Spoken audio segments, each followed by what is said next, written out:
The mythological narratives surrounding the Olympic Games are replete with stories of gods and heroes participating in athletic competitions.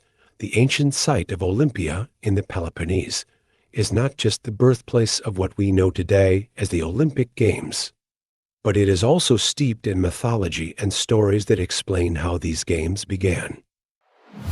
Gods and the Olympic.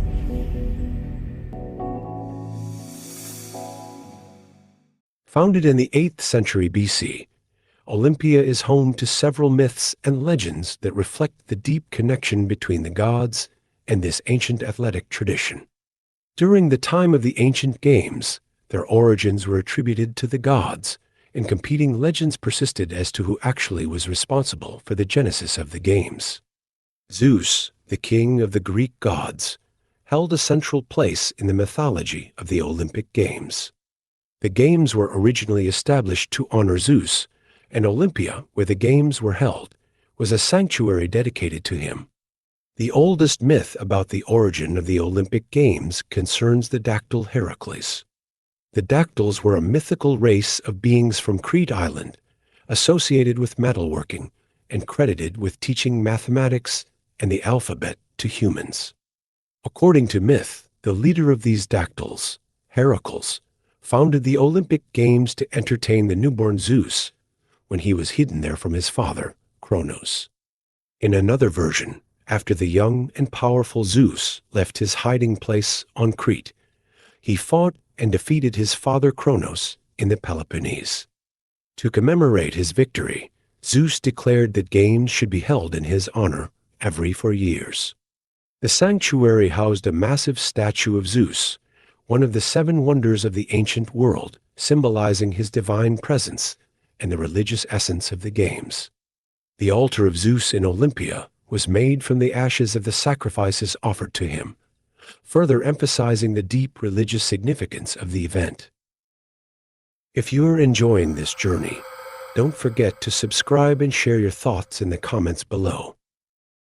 One later myth, attributed to Pindar, states that the festival at Olympia involved Heracles or Hercules, the demigod-son of Zeus. One of the most famous tales involves Heracles and the cleaning of the Augean stables.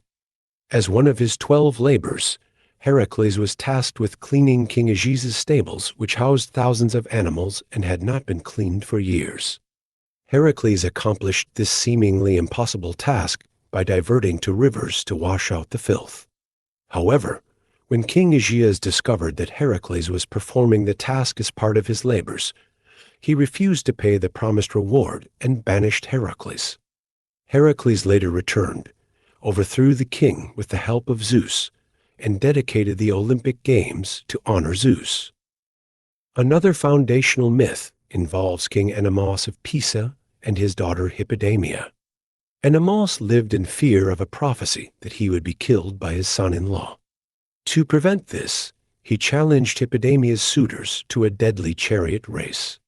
The suitors did not realize that Enemos's horses were given to him by Ares, the god of war, making him unbeatable. However, when King Pelops came to try his luck, Hippodamia fell in love with him and conspired to help him win. They sabotaged Enemos's chariot, causing it to crash during the race.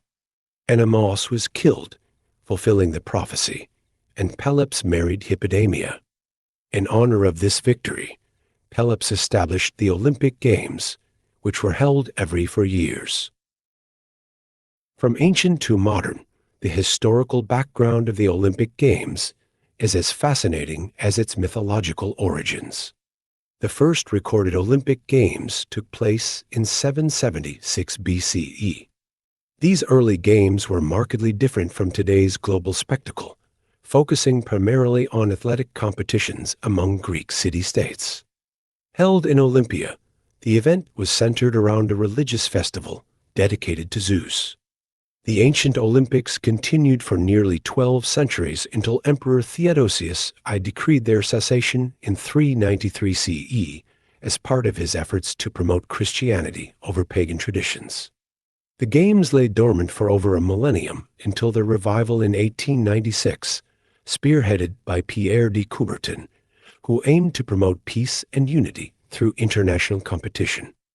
As we continue to celebrate the Olympics today, we honor not only the athletes who compete, but also the rich mythological heritage and historical legacy that have shaped this timeless event. Thanks for watching. If you enjoyed this video, give us a thumbs up and don't forget to subscribe to stay updated on our latest content. Drop us a comment below. We'd love to hear from you. See you in the next video.